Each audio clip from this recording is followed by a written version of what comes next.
সন্তান জন্মের পরপরই আল্লাহ পাক রব্বুল আলামিন কয়, ইব্রাহিম সন্তান ইসমাইলের মায়া বেশি না আমি আল্লাহর মায়া তোমার কাছে বেশি? মোহাব্বত ইসমাইলের বেশি না আমি আল্লাহর বেশি? কয় আল্লাহ তোমার, কয় প্রমাণ চাই প্রমাণ। কয় মালিক তুমি কি প্রমাণ চাও? আল্লাহ বলে বনবাস দিয়ে দাও। যে সন্তান এত কান্নাকাটি কইরা আমি আল্লাহর কাছ থেকে তুমি পাইছো, যদি সন্তানের চেয়ে মহব্বত আমি আল্লাহর বেশি হয় তাহলে নজরানা চাই, দলিল চাই, প্রমাণ। খলিল বলে মালিক কেমনে? কয় সন্তান আর মাকে বনবাস দাও। এ ভাই, সেই ফিলিস্তিন থেকে মক্কার জমিন, ওই মক্কার জমিন পর্যন্ত চলে আসলেন। এখন যেখানে আল্লাহর ঘর বাইতুল্লাহ, আল্লাহর ঘর খানায় কাবা, এই জায়গায় আসলেন। জিব্রাইলে আমিন সাথে ছিলেন, জিব্রাইলে আমিন সাথে ছিলেন।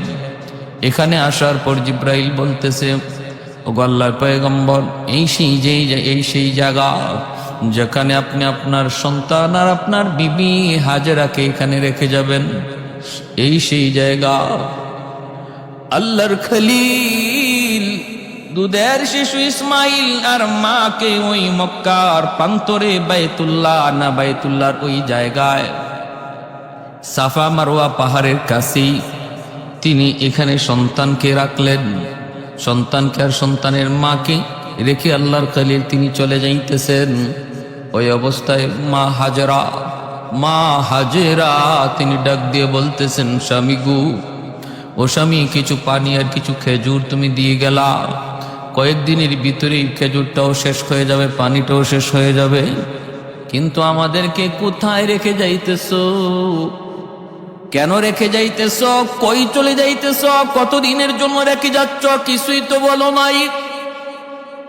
অপরাধ কি গোস্বামী?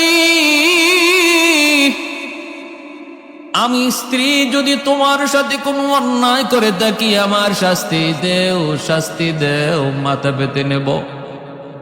কিন্তু আমার দুধের বাচ্চাটার কি অপরাধ? আমার দুধের শিশুটার তো কোনো অপরাধ নাই। শাস্তি যদি পেতে হয় আমি পাবো, আমার সন্তান কেনই শাস্তি ভোগ করবে? ইব্রাহিম খলিল চোখের পানিটা মুছেন, কথা বলেন না। বারবার শুধু মা হাজেরা তখন বলতেছেন, স্বামী গো একটু বলো, কথা বলো, কথা বলো, কেন তুমি এখানে এই মরুভূমিতে রেখে যাইতেছ? ঘর নাই, বাড়ি নাই, পানির কোনো ব্যবস্থা নাই, গাছপালা বলতে কিছুই নাই, এই জায়গার মধ্যেই কেন রেখে যাইতেছ একটু বলো। আল্লাহর খলিল তখন চোখের পানি মুছে আর আসমানের দিকে আঙ্গুল ইশারা করে দেখায়,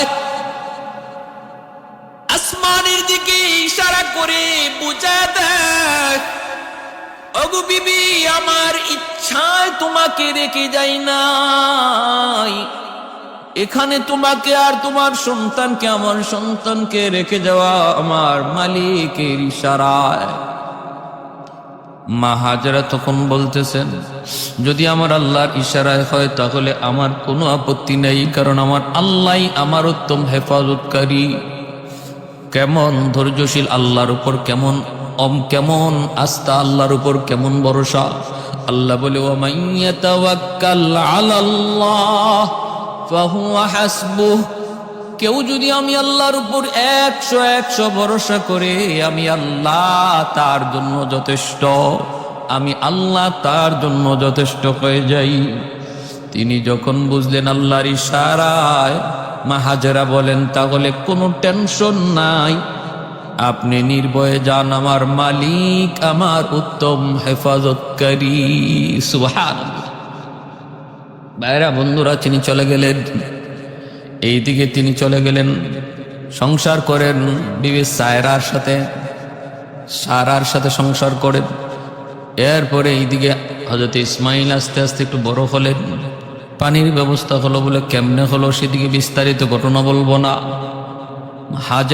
মা হাজেরা তিনি সাফা মারওয়ায় দৌড়াদৌড়ি করেন, পানির তৃষ্ণা ইসমাইল ছটফট করে, মা হাজেরা সাফা মারওয়ায় দৌড়াদৌড়ি করেন পানির একটু সন্ধান পাওয়ার জন্য। একজন মা যখন নিজের চোখে দেখে সন্তান পানির তৃষ্ণায় ছটফট করতেছে, মারা যাবে, ওই অবস্থায় মায়ের দিলের হালত দুনিয়ার কেউ বুঝবে না, বুঝবে শুধু ওই মা। এজন্য মা হাজরা তিনি ওই সন্তানে পিপাসিত ওই চোখ, পিপাসিত ওই ঠোঁট তিনি তো দেখতেছেন। এক ফোঁটা পানির জন্য সাফা মারওয়ায় দৌড়ান, উঁচু জায়গায় উঠেন, নিচা জায়গায় নামেন, কোথাও কোনো পানির ব্যবস্থা আছে কিনা একটু দেখার জন্য, একটু দেখার জন্য ভাইরা বন্ধুরা। কিন্তু না, এরকম পাগল পারা হয়ে 7 বার তিনি দৌড়াইলেন আল্লাহ পাকের কাছে। দৌড়টা এত এত ভালো লাগলো। হজের মৌসুম চলছে, হজের হাজিগণ আল্লাহর ঘর দেখার জন্য রওনা দিয়েছেন।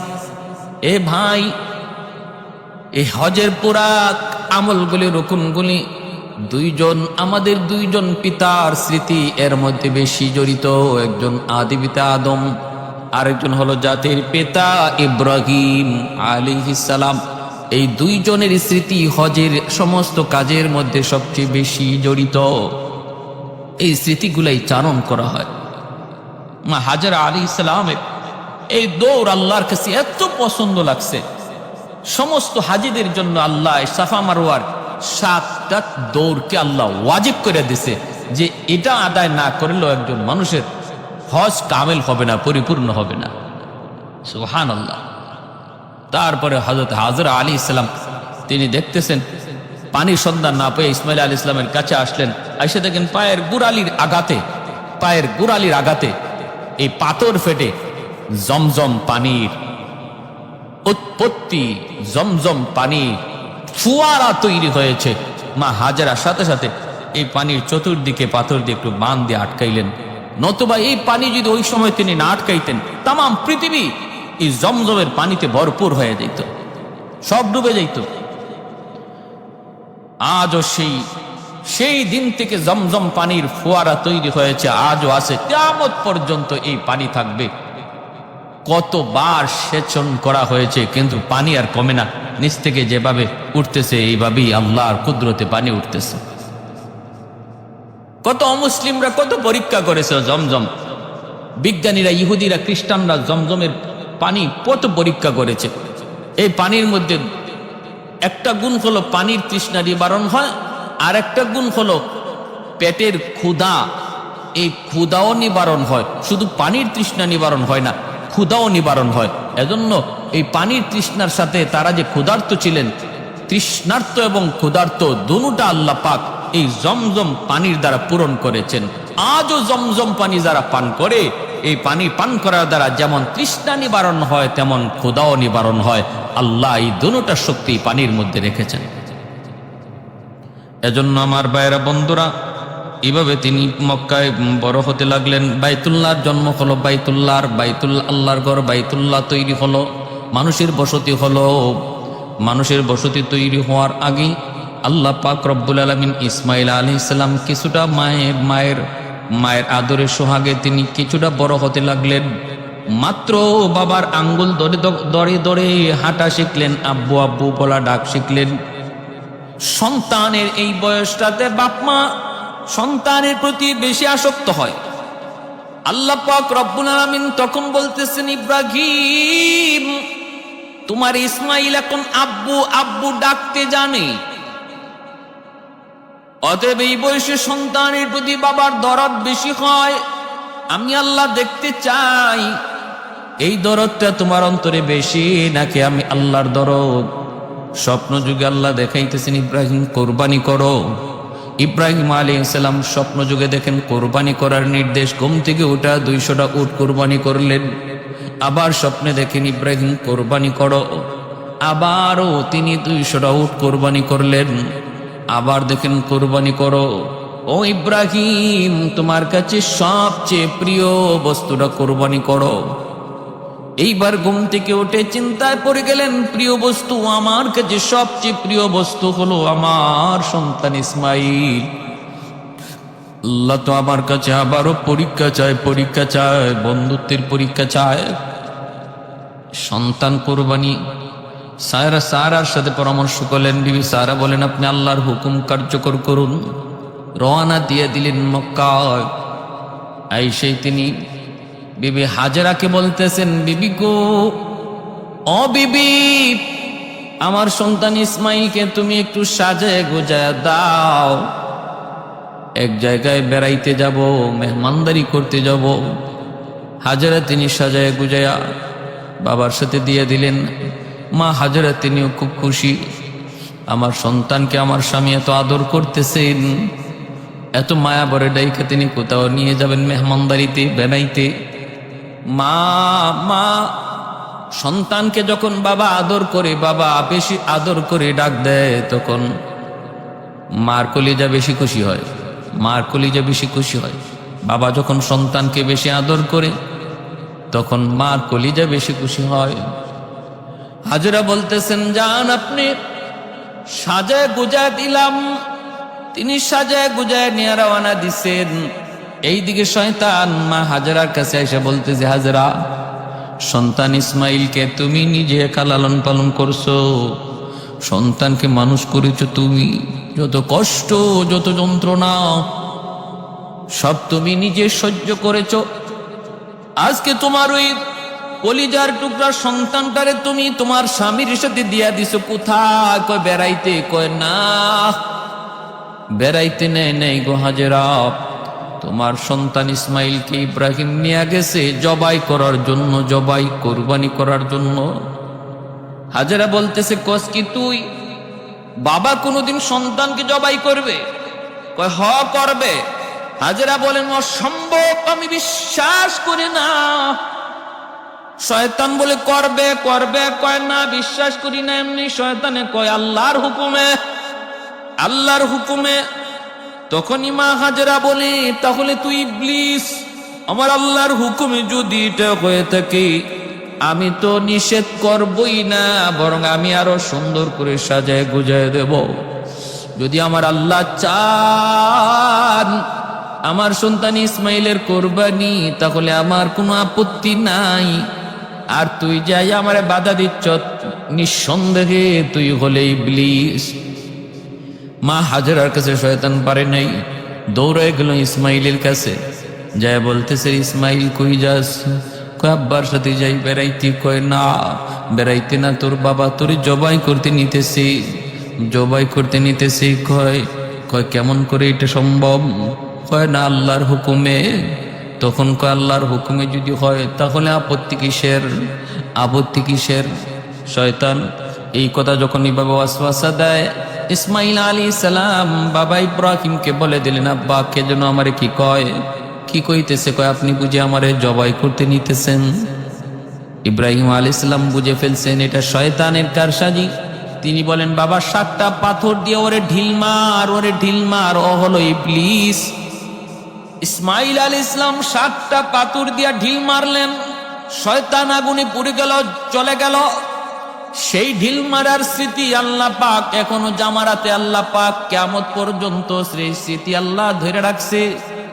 হাজিদেরকে আল্লাহ বইলা দিছে, হাজিরা হজ করতে যাবা,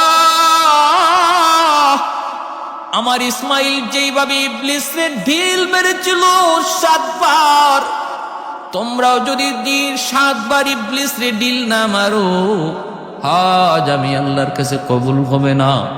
আমি আল্লাহর কাছে বড় পছন্দ লাগছি যেই মুহূর্তটা দেশে ঘাবড়ে যাওয়ার কথা, ভয় পেয়ে যাওয়ার কথা, শয়তানের কথায় বাবার সাথে এ বিষয় নিয়ে আলোচনা করার কথা, দৌড় দেওয়ার কথা, কিন্তু না না, বরং শয়তানকে আরো ঢিল মারলো। আমি আল্লাহর কাছে এত পছন্দ, এই আমল তোমরা বিজড়িত না করলে, স্মৃতি আবার চারণ না করলে হজ কবুল হবে না। ভাইরা বন্ধুরা, ইব্রাহিম আলাইহিস সালাম বললেন, বাবা ইসমাইল, স্বপ্নে দেখেছি আমি তোমাকে কুরবানি করতেছি, এবার তোমার পরামর্শ দাও, তুমি কি বলো? ইব্রাহিম খলিলুল্লাহ যখন এই কথা বলেছেন, ইসমাইল আলাইহিস সালাম ছোট্ট বালক, 10 বছরের বালক, তিনি বলতেছেন, আব্বা স্বপ্নে যা দেখেছেন আপনি তা বাস্তবায়ন করুন। আপনি আমাকে ধৈর্যশীলদের ভিতরে পাবেন, আমি অধৈর্য হব না, মালিকের হুকুমের সামনে অধৈর্য হব না। আপনি আমাকে ধৈর্যশীলদের ভিতরে পাবেন। আব্বা আপনি আল্লাহর আদেশ দেরি করবেন না, কার্যকর করুন। কিন্তু আব্বা আপনি যে আমাকে কোরবানি দিবেন, আপনি আমাকে উপর করে শোয়ে রাখবেন, আমাকে আমার চেহারাটা দেখে আপনি কোরবানি দিয়েন না। কারণ আমার চেহারা যদি আপনার নজরে পড়ে তাহলে কিন্তু কুরবানি দিতে পারবেন না, হাত আপনার চলবে না, উপর করে শোয়া দিবেন। আর আমার রক্ত মাখা জামাগুলি আমার মা হাজরার কাছে রক্ত মাখা জামাগুলি পৌঁছে দিয়েন। কারণ বাবা গো, আমি তোমার আদর, মায়ের আদর, দুটা আদর আমার মার কাছে পাইছি। জন্মের পর থেকে আমি কি শুধু মাকে দেখছি? বাবার আদর আমি আমার মায়ের কাছ থেকে পেয়েছি, আদব শিক্ষা আমি আমার আম্মার কাছ থেকে শিখেছি। আমি ছিলাম আমার মায়ের চোখের শীতল। এজন্য আব্বা কোরবানির পর আমার রক্তমাখা জামা রক্তমাখা জামাটা আম্মার কাছে পৌঁছে দিন, মা কিছুটা সান্ত্বনা পাবে। ইব্রাহিম আলাইহিস সালাম তিনি এবার শোয়াইলেন, শোয়া তিনি সন্তান ইসমাইলকে উপর করে শোয়াইলেন। ছুরি চালাবেন, কিন্তু দেখা যায় ছুরি চালাইতে পারেন না। ইসমাইল আলাইহিস সালাম নিজ থেকে বলতেছেন, আব্বা এখনো তোমার হাত কাঁপতেছে, ছুরি চলবে না। বাবা তুমি তোমার চোখটাও বেঁধে ফেলো, কারণ তুমি তোমার নিজের চোখে সন্তানের কুরবানির দৃশ্য দেখলে কুরবানি হবে না, করতে পারবা না। নিজের চোখটাও বেঁধে ফেলো। ইব্রাহিম আলাইহিস সালামকে ইসমাইল এই পরামর্শ দিলেন। ইব্রাহিম আলাইহিস সালাম নিজের চোখটাও তিনি বেঁধে ফেললেন। তারপরে ছুরি চালাইতে শুরু করলেন। ভাইরা বন্ধুরা, ছুরি চালাইতে শুরু করলেন। আল্লাহ পাক রব্বুল আলামিন উপর থেকে দেখতেছেন, আল্লাহ পাক ফেরেশতারা দেখতেছেন আর বলতেছেন, মালিক তুমি এই কি প্রেমের খেলা শুরু করেছো? তুমি আজকের কি খেলা শুরু করেছো? এই তোমার কুদরতের কেমন খেলা? ও আল্লাহ, আমাদের আর কোনো প্রশ্ন নাই, ইব্রাহিম কেমন করে তোমার বন্ধু হলো? আমাদের আর কোনো প্রশ্ন নাই, তুমি এই কুদরতি খেলা বন্ধ করো। আল্লাহ তুমি বন্ধ করো।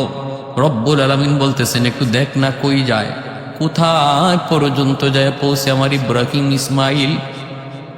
যখন ছুরি চালায় দিলেন, নিঃসন্দেহে এইবার ছুরি চালাইলেন।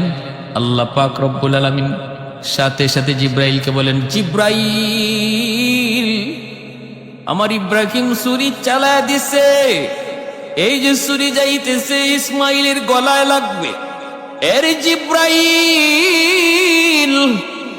ওই ছুরি ইসমাইলের গলায় যাওয়ার আগে আগে তুমি জান্নাতি দুম্বা ইব্রাহিমের ছুরির নিচে শোয়া দাও আর আমার ইসমাইলকে সরায় দাও। জিব্রাইল আলাইহিস সালাম বলেন, পৃথিবীতে 3টা সময় আমার যাইতে সবচেয়ে অনেক অনেক অনেক কষ্ট হয়েছে।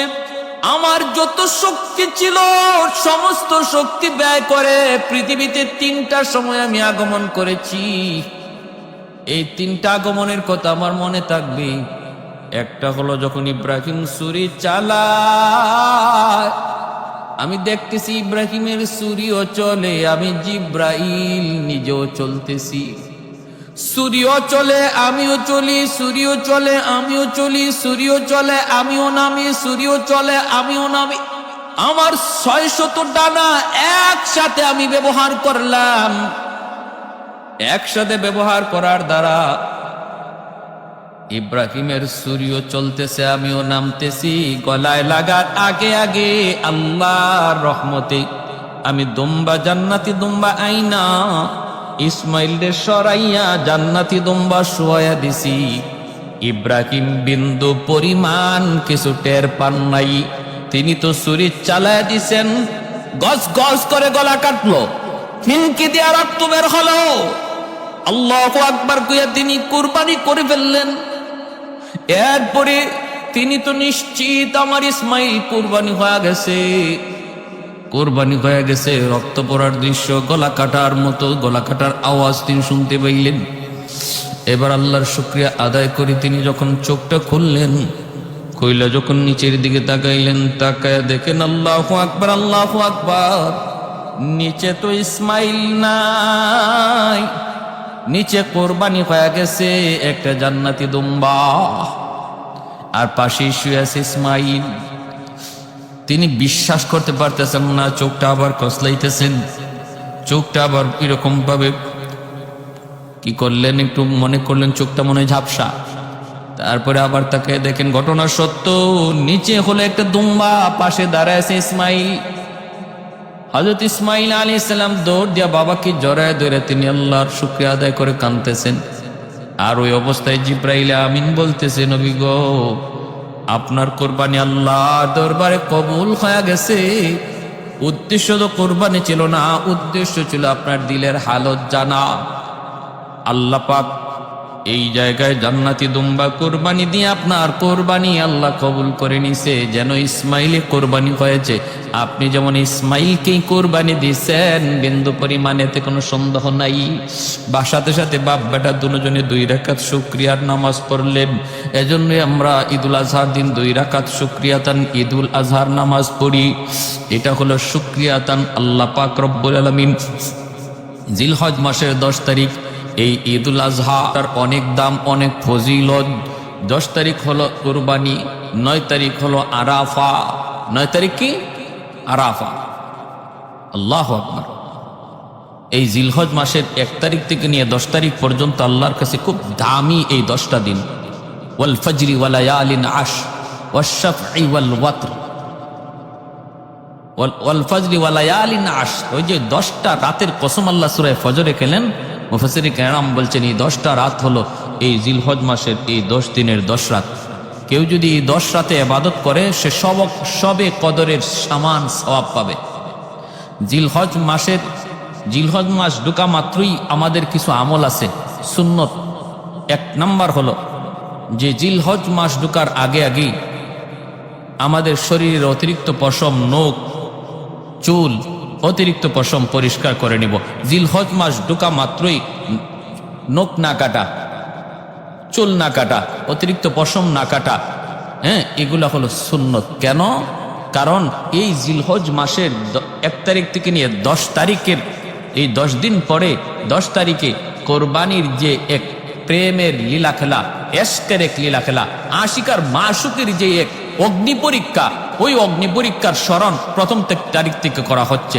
একজন আশিক যখন সে তার এশকের আগুন, একজন আশিক যখন তার মাশুকের জন্য এতটাই দেওয়ানা হয়ে যায়, নিজেকে পর্যন্ত হারায় যায়, নিজেকে চেনে না, তখন তার চুল কাটার কথা আর কখন ইয়াদ থাকবে, মুছ কাটার কথা কখন ইয়াদ থাকবে।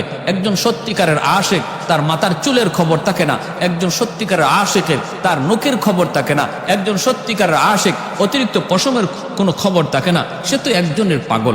আল্লাহ পাক রব্বুল আলামিন ওই কুরবানির মধ্যে ইব্রাহিম আলাইহিস সালাম যে কি পরিমাণ আল্লাহর আশিক ছিলেন, যে ইশকের কারণে সন্তান, কলিজার টুকরা সন্তানকে আল্লাহর মহব্বতের সামনে কুরবানি দিয়ে দিচ্ছেন, সেই কথা স্মরণ করার জন্য একজন